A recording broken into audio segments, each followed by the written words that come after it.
Astaghfirullah. Bismillahirrahmanirrahim. Assalamualaikum warahmatullahi wabarakatuh.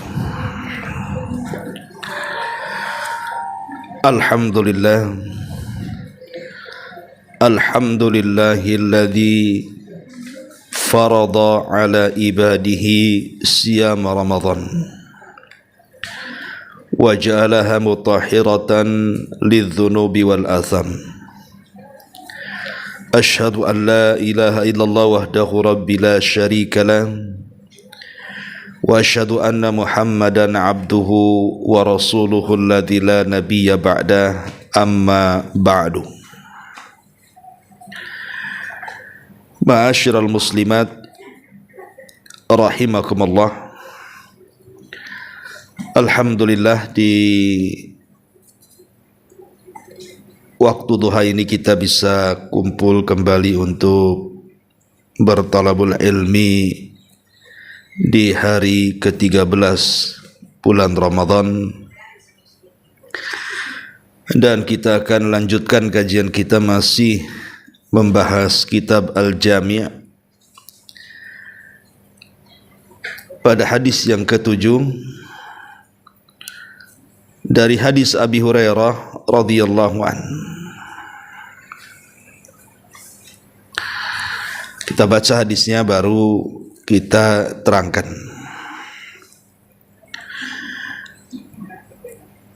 Dari Abu Hurairah radhiyallahu an, Nabi sallallahu alaihi wasallam bersabda, ayatul munafiki thalathun, idza haddatsa kadzab, wa idza wa'ada akhlafa, wa idza tumina khana. Kata Nabi sallallahu alaihi wasallam, tanda orang munafik itu ada 3. Yang pertama, idza haddatsa kadzaba, kalau dia berbicara maka dia selalu berdusta. Yang kedua, wa idza wa'ada akhlafa, kalau dia berjanji dia selalu. Wa idza tumina khana,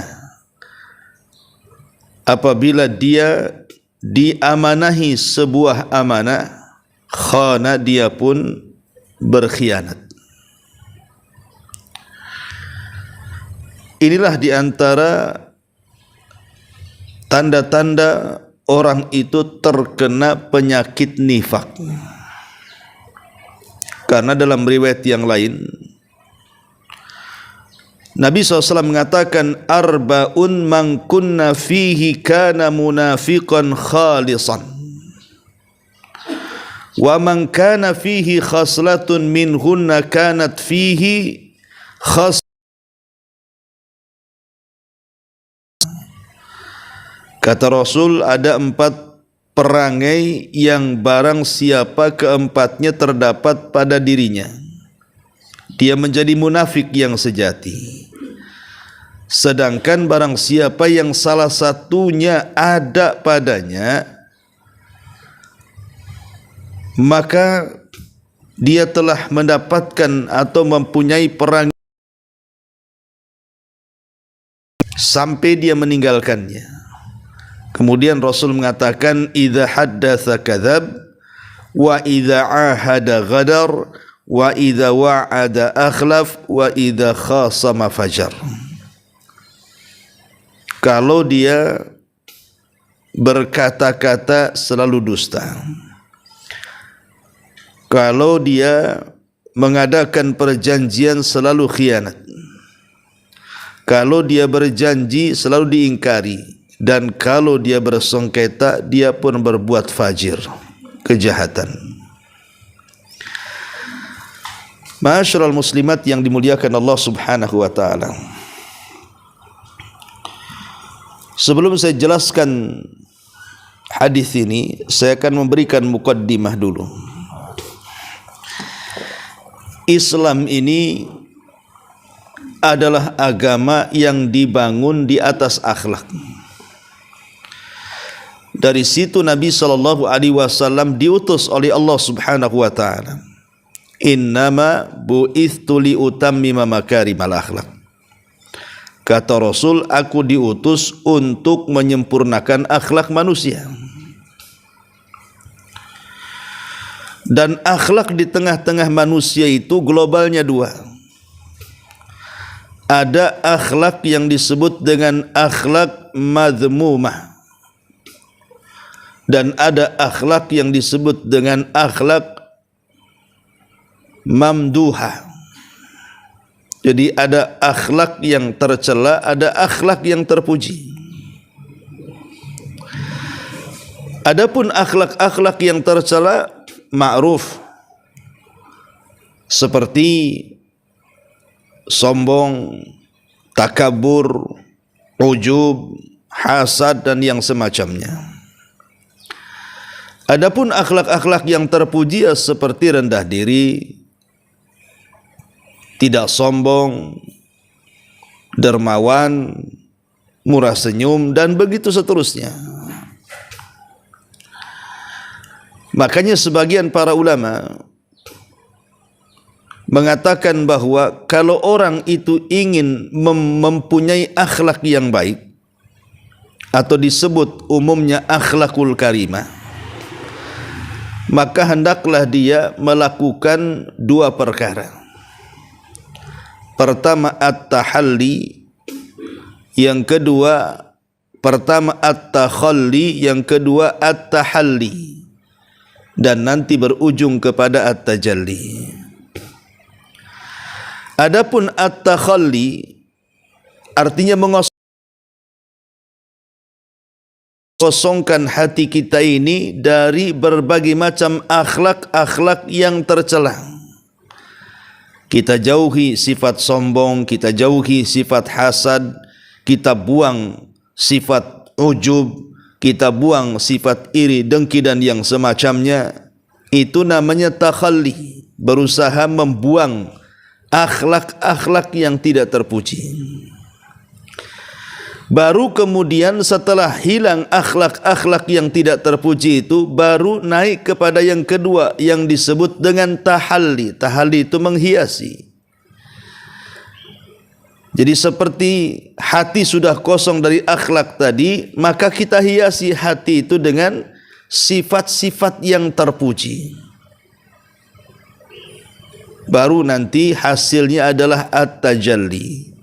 Orang itu mampu mengagungkan Allah Subhanahu wa taala. Lah di antara akhlak-akhlak yang harus dibuang dari dada kita itu adalah akhlak-akhlak nifak. Akhlak-akhlak yang tidak terpuji, yang merupakan akhlak-akhlaknya orang munafik. Dalam hadis ini disebutkan tiga. Pertama, kata Nabi SAW, idza haddatsa kadzab, dan yang kedua idza wa'ada akhlaf, dan yang ketiga idza tumina khana. Kalau bicara selalu dusta, kalau diamanahi selalu berkhianat, kalau dia berjanji selalu mengingkari janjinya. Inilah akhlak yang tidak terpuji. Dan semuanya bermuara kepada lisan. Jadi tiga akhlak yang tidak terpuji dari akhlak nifak ini, Bu, itu muaranya ada di lisan. Baik orang yang bicara dia dusta, namanya bicara pekerjaan lisan. Ataupun wa idza wa'ada akhlaq, kalau dia berjanji dia selalu tidak menepati janjinya. Orang berjanji dengan lisan, besok, lusa, kapan, besok, lusa, kan itu kan pakai lisan, Bu. Ya. Wa idza tumina khan, ataupun Jikalau diamanahi dia berkhianat. Lah kemarin kan aku sudah titip, enggak titip. Titip enggak titip. Nah, itu kan berkhianat. Jadi muaranya itu pada lisan. Padahal kita tahu bahwa lisan ini nikmat Allah Subhanahu wa taala terbesar yang Allah anugerahkan kepada kita, Bu. Tidak ada nikmat yang lebih besar yang Allah Subhanahu wa taala anugerahkan kepada kita ini melebihi nikmat lisan. Tanda-tanda kuasa Allah. Allah berfirman, "Wa min ayatihi khalqus samawati wal ard wa ikhtilafu alsinatikum wa alwanikum." Dari tanda-tanda kuasa Allah adalah penciptaan langit dan bumi dan beragamnya lisan-lisan kalian dan warna kulit kalian. Kita bisa lihat manusia Allah bedakan dari segi suara. Kan tidak semua suara sama kan, Bu, ya? Ada yang falas suaranya, ada yang ngebas suaranya, ada yang cempreng suaranya, udah cempreng cerewet lagi. Ada orang-orang yang suara itu kan beda-beda tuh satu orang dengan yang lainnya. Kadang-kadang satu saudara beda-beda tuh, ya, padahal keluar dari rahim yang sama tuh. Kemudian juga dengan lisan ini akhirnya orang-orang yang buta paham ucapan orang selama dia tidak tuli. Jadi walaupun dia tidak melihat, tapi dia tidak tuli, dia paham ucapan orang. Artinya bisa memahamkan. Kemudian juga bagaimana kemudian lisan ini juga dengan lisan banyak pahala yang didapat. Contoh umpamanya orang yang baca Quran, itu amal lisan. Berapa banyak orang masuk surga gara-gara lisan kan? Karena baca Quran. Terutama di bulan Ramadan ini. Dan membaca Quran amalan lisan.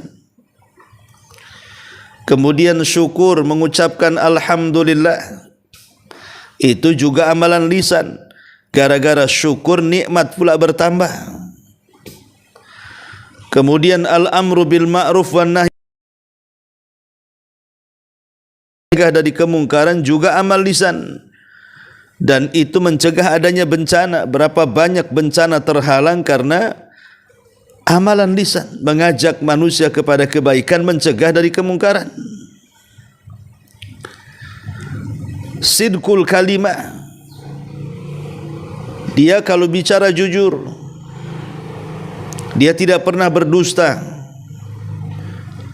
dan jujur dalam bicara juga perbuatan lisan.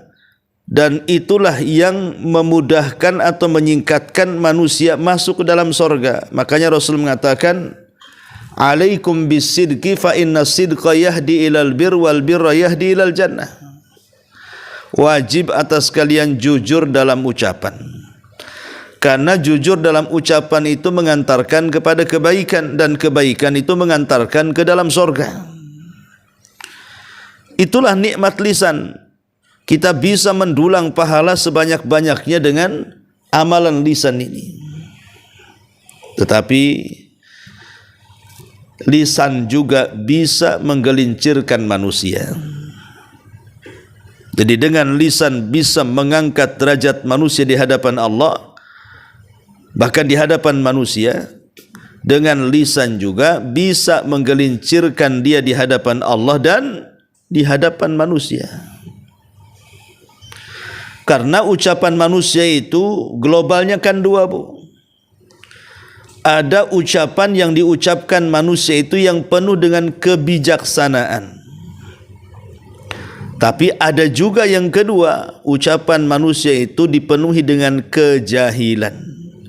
Jahil tentang ucapan yang diucapkannya. Seperti akhirnya dengan ucapan dia menyakiti orang, dengan ucapan dia terjadi permusuhan dengan orang, dengan ucapan dia akhirnya saudara jadi lawan, dan begitu seterusnya.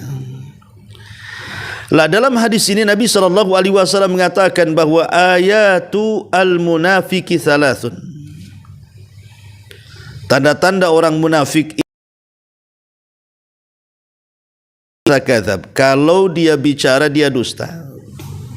Dusta itu Bu, definisinya adalah menghabarkan sesuatu menyelisihi kenyataannya. Jadi akhbaru syai'in yukhalifu anil waqi', menghabarkan sesuatu tetapi habar ini tidak sesuai dengan kenyataannya. Jadi kalau habar tidak sesuai dengan kenyataannya, berarti habar itu dusta. Habar itu hoax. Seperti sekarang itu kan dunia hoax Bu. Terkadang ada orang yang memburuk-burukan pemerintah umpamanya kan. Kemudian mencari-cari berita-berita yang sebenarnya tidak berlaku, kemudian dia ada-adakan. Menghabarkan sesuatu yang tidak ada itu dusta Bu. Makanya dusta itu biasanya ada di 3 macam. Pertama, mengada-adakan sesuatu yang tidak ada. Yang kedua, menambah-nambah sesuatu yang kurang. Dan yang ketiga, mengurang-urang sesuatu yang tambah. Biasanya dusta itu terjadi di 3 faktor ini. Pertama, mengada-ngadakan yang tidak ada. Ibu menceritakan tetangganya, menggibah tetangganya. Kalau seandainya yang ibu gibahi itu tidak ada pada tetangga yang sedang digibahi, berarti ibu sedang berdusta. Tapi kalau seandainya yang ibu gibahi itu memang ada pada tetangganya, berarti ibu sedang bergibah. Kalau ibu menggibah, terkadang betul yang ibu gibahi itu ada pada tetangganya, terkadang juga yang tidak ada pun ibu ada-adakan. Berarti ibu menggabungkan antara gibah dengan dusta. Kuadrat itu dosanya Bu. Umpamanya ibu melihat tetangganya sukses dari segi usaha. Nampaklah dia bangun rumah, renovasi rumah, beli kendaraan gitu ya. Kemudian ibu ngerumpi sesama kawannya. Itu si Anu, Umu Anu itu kok aneh, saya kan kenal suaminya itu. Suaminya itu kerjanya itu saja masih besaran gaji suami saya daripada dia kan gitu. Kok bisa dia bangun rumah, beli kendaraan, jangan-jangan dia punya ternak tuyul umpamanya, ya. Ataupun mungkin jangan-jangan suaminya maling, ngerampok, atau suaminya nyopet, dan begitu seterusnya. Itu kan ibu sedang menggibahi. Kalau seandainya rupanya tidak demikian, boleh jadi mungkin suaminya dapat warisan, jual lahan di desa, atau mungkin istrinya begitu dapat warisan, jual kapling di desanya, kan itu. Sementara kita tidak tahu. Kemudian kita menggibah dia, berarti kita sedang mengada-adakan yang tidak ada. Itu namanya dusta Bu. Tapi kalau memang kita membicarakan yang ada, itu namanya gibah. Kalau dalam satu waktu ibu membicarakan yang tidak ada atau ibu membicarakan yang ada, berarti menggabungkan antara dusta dan gibah. Naudzubillah. Ini faktor pertama Bu. Dikatakan dusta itu mengada-ada yang tidak ada. Yang kedua, faktor dusta itu menambah berita yang sedikit jadi banyak. Beritanya itu sebenarnya cuman 10 meter, ibu tambah 1 kilo. Ya. Beritanya cuma 1 kilo, ibu tambah 1 mil. Kalimatnya cuma 1000, ibu tambah 2000 kalimat gitu ya. Jadi dusta itu menambah-nambah kabar, menambah-nambah cerita. Ceritanya sedikit, ibu tambah. Seperti itu. Ini nambah-nambah cerita. Dan itu yang paling banyak. Yang paling banyak di masyarakat itu suka nambah-nambah cerita. Si anu begini begono gitu. Padahal sebenarnya nggak begini nggak begono kan gitu ya. Cuman ibu yang nambah. Kenapa ditambah? Biar lezat, Ustaz.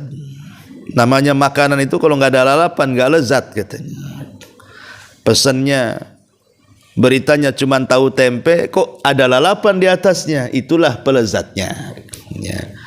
Jadi terkadang kemudian orang itu suka nambah-nambah, menambah-nambah berita inilah namanya dusta. Ini yang kedua. Yang ketiga, mengurang-urang. Beritanya panjang, ibu korupsi, jadi pendek. Ya. Mungkin ada sesuatu kepentingan. Kalau diberitakan kepada yang lain, nanti tahu, nanti dia rugi, dan begitu seterusnya. Maka disembunyikan berita itu. Inilah 3 faktor yang banyak di masyarakat kenapa sampai muncul ucapan-ucapan dusta. Pertama, mengada-adakan yang tidak ada. Yang kedua, menambah yang sedikit. Yang ketiga, menyedikitkan yang banyak. 3-tiganya tercela. Kenapa demikian? Karena dampak orang dusta ini bahaya. Pertama, dampak orang dusta itu biasanya membahayakan bagi pendustanya sendiri. Bisa membahayakan bagi si pendusta itu sendiri. Analoginya begini, Bu. Kalau seandainya kan di masyarakat sekarang ini kan lagi musim-musim orang suka ngeprank tuh, Bu.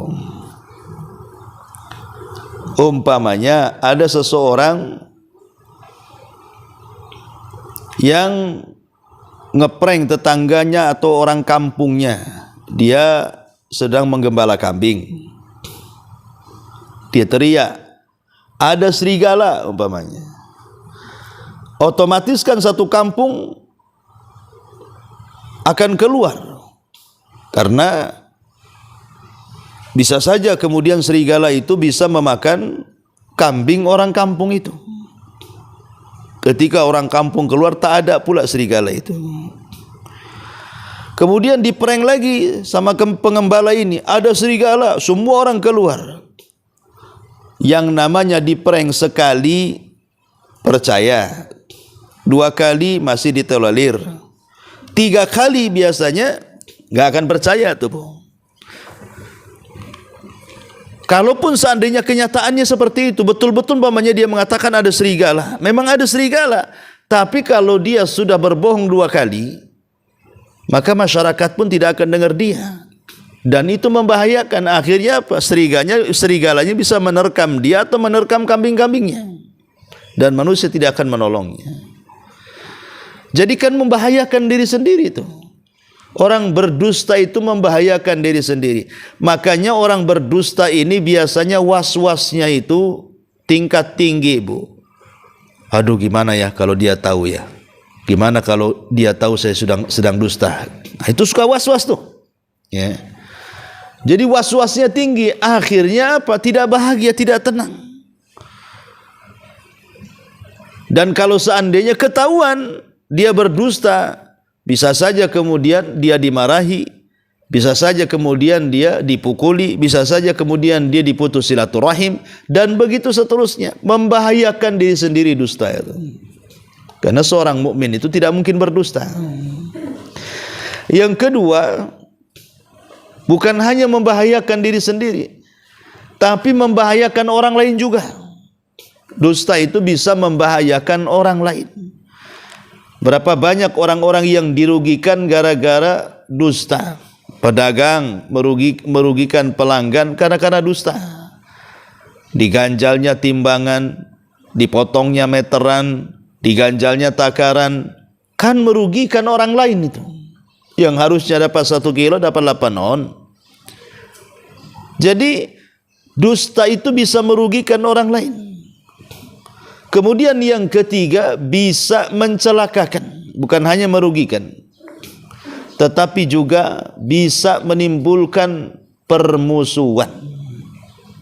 Gara-gara dusta, suami istri bertengkar, tetangga musuhan, kawan jadi lawan. Contoh umpamanya dalam tingkat keluarga sajalah ya. Suami selalu ngasih uang belanja bulanan sama ibu. Anggap saja ibu 1 bulannya diberikan suami 10 juta. Oh, senang kali ya. Anggap seperti itu. Tetapi sama ibu ditilap tuh 10 juta tuh. Suami kaget. Uang segitu banyak, kenapa kalau makan lauknya hanya tempe, tahu, kangkung? Ya, padahal 10 juta bu. Dalam sebulan tuh tak nampak tuh daging sapi, daging kambing, daging ayam, telurnya pun hilang. Karena ibu kemudian menyembunyikan tuh. Otomatis kan ibu berdusta sama suami. Akhirnya karena ibu berdusta, suami pun terkadang bisa berdusta tuh. Kalau begini saya pun sembunyikanlah uang saya. Akhirnya dia kasih sedikit sama ibu. Nanti ibu protes, kenapa biasa per bulannya 10 juta kok sekarang tinggal 500 ribu, tak ada proyek mamanya kan. Kerjaan lagi sepi, terancam di PHK, macam-macam tuh ceritanya tuh. Karena begitu bu, kalau mulai diawali dari dusta, maka gayung bersambut. Ketika istri berdusta, suami akan berdusta. Ketika suami berdusta, istri pun akan berdusta. Akhirnya kalau sudah dusta mendustakan, maka dari sinilah gerbang keretakan rumah tangga. Ya, jadi kalau sudah dusta-dustaan ini, maka akan meretakkan rumah tangga. Begitu juga dusta kepada tetangga, bisa saja kemudian menjadi permusuhan. Bahkan dengan kerabat saja, yang tadinya orang dekat jadi jauh. Karena memang dusta itu menanamkan permusuhan. Ya.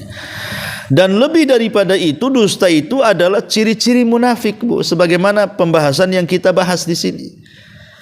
Ayatul munafiki thalathun, bahwa orang munafik itu ada 3 tandanya. Idza haddatsa kadzaba, kalau dia bicara dia suka dusta. Ma'asyiral muslimat yang dimuliakan Allah Subhanahu wa taala, ini baru di dunia. Di dunia. Nabi Ibrahim alaihi salatu wassalam, kenapa dia sedih pada hari kiamat? Ketika dia tidak bisa memberikan syafaatul uzma kepada umat manusia bu. Ketika hari syafaat itu dimulai, manusia berbondong-bondong datang kepada Adam, tapi Adam menolaknya. Dia tidak bisa memberikan syafaat karena dia pernah melanggar syariat Allah, pernah memakan buah larangan. Maka Adam pun sedih dan mengatakan, nafsi-nafsi, urus diri kalian sendiri, urus diri kalian sendiri. Akhirnya manusia datang kepada Nabi Ibrahim. Padahal Ibrahim itu Khalilur Rahman, kekasihnya Allah, Abul Anbiya, bapaknya para nabi. Dia tidak bisa memberikan syafaat. Kenapa? Karena pernah melakukan dusta 3 kali. Padahal bahasa dustanya itu untuk memperjuangkan agama, alias tauriyah. Pertama, dia mengatakan kepada ayahnya pada pesta yang diadakan Namrud, saya sedang sakit, padahal dia tidak sedang sakit. Sengaja dia alasannya sedang sakit supaya ayahnya pergi dan dia bisa menyelinap ke dalam markasnya, istananya Namrud, untuk menghancurkan patung.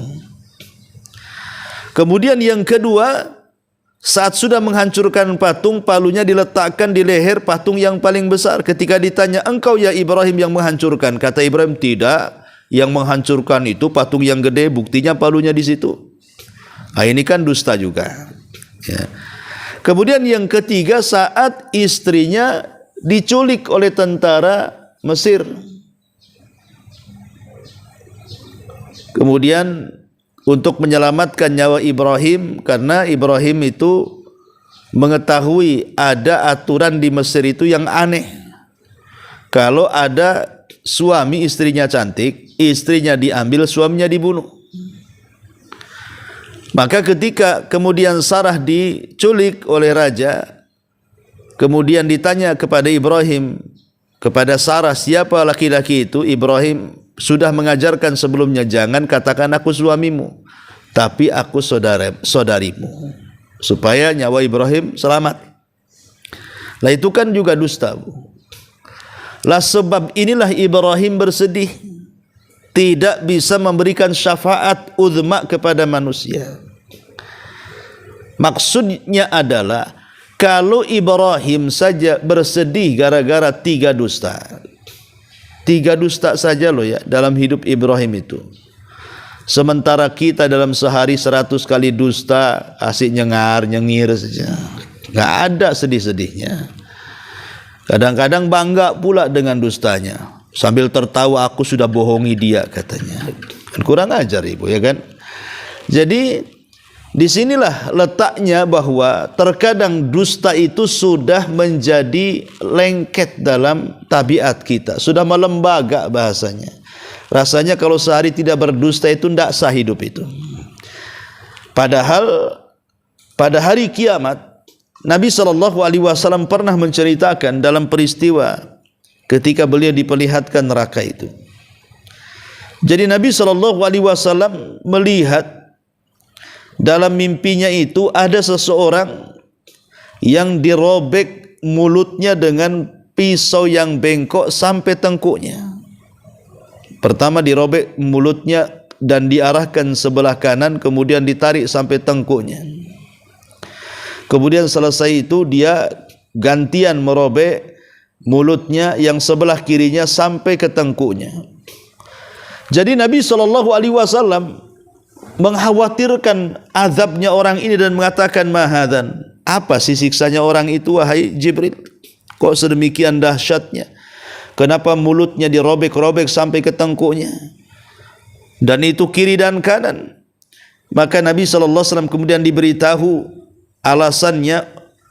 Kenapa? Karena orang itu ketika di dunia fayakdzib al-kizbata hatta tablughal afaq.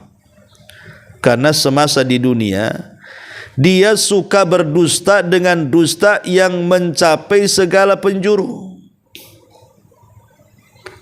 Maksudnya gimana, Bu? Kok dustanya sampai segala penjuru, ke barat, ke timur, ke utara, ke selatan? Kalau dulu menyebar berita satu kampung saja agak sulit kan, Bu? Bisa berminggu-minggu, berbulan-bulan baru menyebar berita itu. Tapi kalau sekarang dengan adanya medsos, adanya YouTube, adanya Facebook, adanya TikTok, adanya Instagram atau yang lainnya, kita bisa berdusta dalam media-media itu, langsung tersebar ke seantero dunia, Bu. Lihat, itu yang dimaksud hatta tablughal ufuq tadi. Sampai dusta itu mencapai ufuk, segala penjuru. Na'udzubillah, ya. Jadi ini yang pertama, idza haddatsa kadzab. Yang kedua, wa idza wa'ada akhlaf. Apabila dia berjanji, dia suka tidak menepati janjinya alias ingkar. Makanya, Bu, yang namanya hidup itu jangan suka mastiin sesuatu. Besok bisa datang, bisa, nggak boleh, Bu. Ya, main bisa aja kan gitu ya. Datang, nggak boleh. Memastikan itu tak boleh, Bu. Gimana besok? Tenang, ya. Jadi ada orang modelnya gitu, dikit-dikit besok, tenang, iya, jangan khawatir, dan begitu seterusnya. Jangan suka mastikan, Bu. Karena Betapa banyak orang yang suka masti-mastikan sesuatu, rupanya tidak pasti. Contoh mamanya orang sudah yakin besok akan datang, setelah datang besok tak jadi datang. Ya. Ada orang sedikit-sedikit siap-siap, rupanya tak siap. Ya. Tenang-tenang, rupanya tak tenang, gitu ya. Jadi jangan suka masti-mastiin. Jangan kelasnya kita, Bu, kelasnya Nabi SAW. Satu hari para pembesar Quraisy itu datang kepada Nabi dan mengatakan, wahai Muhammad, kami punya 3 soalan. Kalau kau bisa jawab berarti kau seorang nabi. Tapi kalau engkau tidak bisa menjawab berarti nabimu itu nabi abal-abal, nabi palsu, tidak jelas. Kata Rasul, apa pertanyaannya? Pertama katanya, apa itu ruh? Yang kedua, kenapa anak mirip dengan orang tuanya? Yang ketiga, makanan yang pertama dimakan penduduk surga itu apa? Dalam riwayat, orang ini bertanya, pertama soal seorang laki-laki yang keliling dunia selama 500 tahun dalam rangka berdakwah dan dia seorang raja. Yang kedua, anak-anak muda yang terjerembab dalam sebuah gua, macam mana nasibnya? Maksudnya Ashabul Kahfi. Kemudian yang ketiga, apa itu ruh? Jadi Nabi SAW saking senangnya karena mereka kalau dapat jawaban akan beriman, Rasul main mengatakan besok. Jadi Rasul mengatakan besok, seolah-olah dah pasti besok jawabannya. Harusnya Nabi mengucapkan insya Allah. Makanya kenapa Allah mengatakan wala taqulanna li syai'in inni fa'ilun dzalika ghada illa an yasha Allah. Janganlah kalian mengucapkan sesuatu bahwa aku akan melakukan sesuatu besok kecuali dia mengucapkan kalimat insya Allah, karena semua terjadi itu karena kehendak Allah. Maka jangan suka masti-mastiin. Masti-mastiin inilah kemudian akhirnya banyak orang yang melanggar janji. Jadi ibu, jangan tidak mengucapkan insya Allah. Makanya Rasul ketika tidak mengucapkan insya Allah, ketika besok datang, Jibril tak turun ngasih jawaban. Ya, disangkanya Jibril turun, rupanya tak turun. Hari kedua tak turun, 1 minggu tak turun. Sesak dada Nabi. Sampai akhirnya Allah Subhanahu wa taala menegur dengan ayat itu. Janganlah kalian mengucapkan sesuatu, aku akan melakukan sesuatu besok kecuali dia mengucapkan insya Allah. Karena kita ini tidak bisa memastikan sesuatu yang belum pasti. Makanya untuk menghindari supaya kita tidak mudah mengingkari janji, jangan suka memasti-mastikan. Katakan insya Allah. Ya. Ini yang kedua. Yang ketiga, wa idza tuminakhan. Apabila diamanahi dia berkhianat.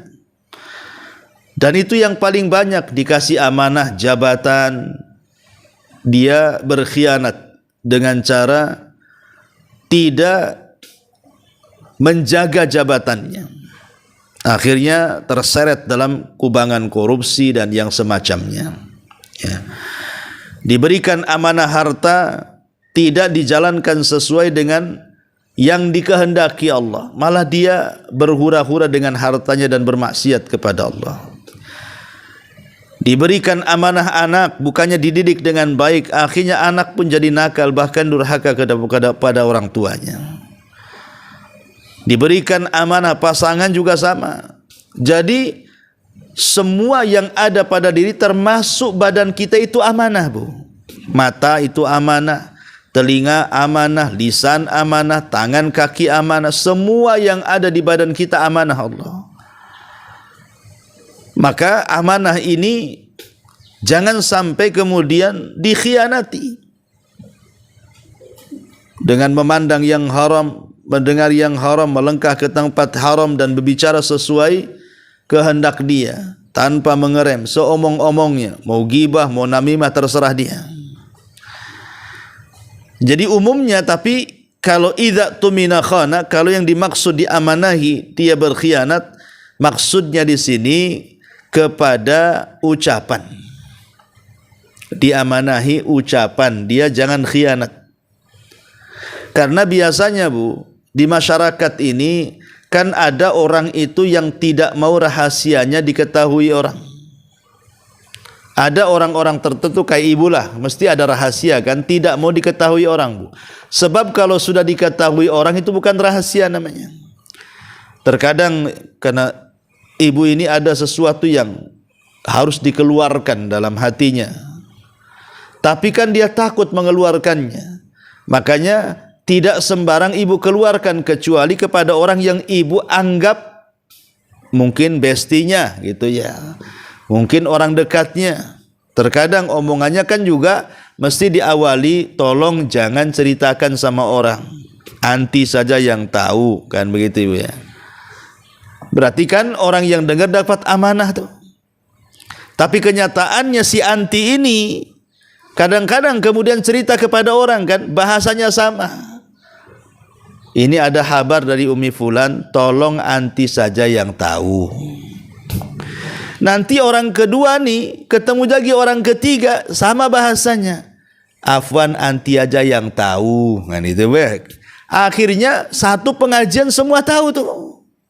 Gara-gara kalimat anti aja yang tahu.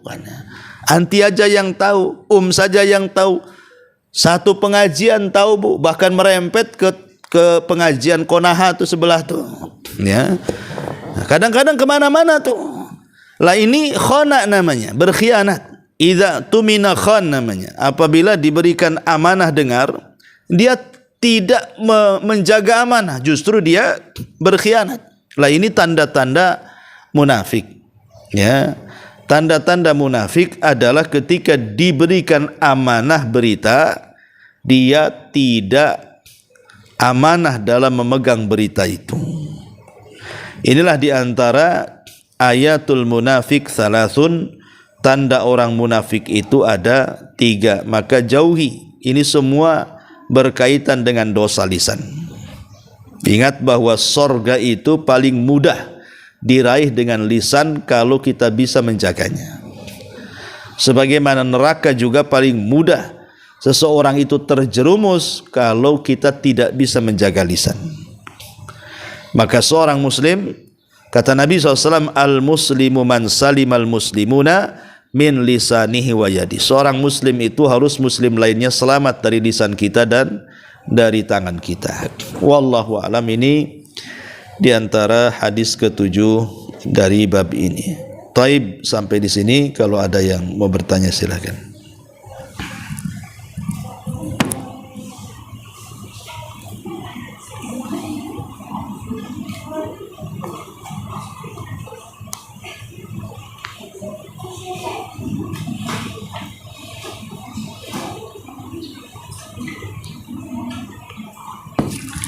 Baik, kalau tidak ada kita tutup. Ada? Silakan.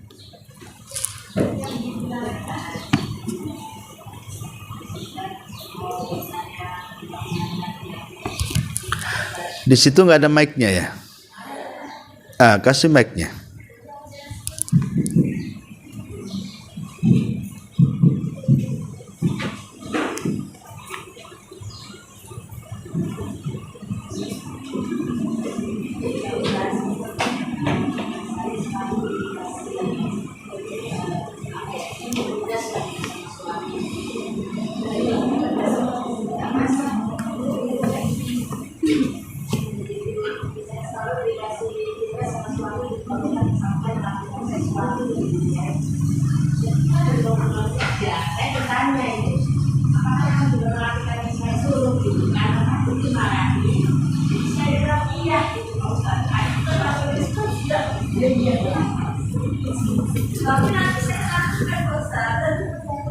Oh, diingatin baru dilakukan. Gitu maksudnya.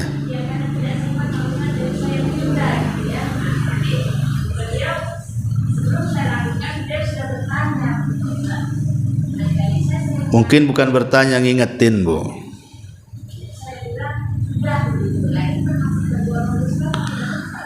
Ya dusta lah Bu, kan belum dilakukan. Tetap yang namanya definisi dusta itu kan menghabarkan sesuatu yang tidak sesuai dengan kenyataan. Ibu kan mengatakan sudah padahal belum kan? Berarti menghabarkan sesuatu yang kenyataannya belum dikerjakan. Berarti masuk tuh dalam definisi dusta. Ibu diam saja kalau ditanya, ya, kalau takut dimarahi ya diam saja, langsung dikerjakan.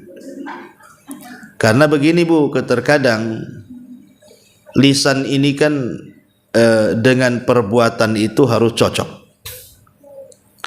Terkadang diam itu emas, kemudian bicara itu peraknya.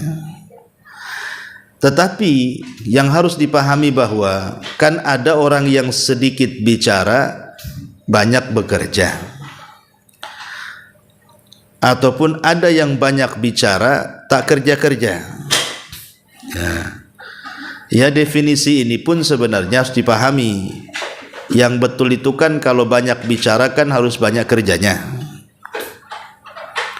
Tapi tidak semua definisi ini juga benar. Karena ada orang mengatakan kita sedikit bicara, banyak bekerja. Padahal yang seperti ini biasanya maling Bu.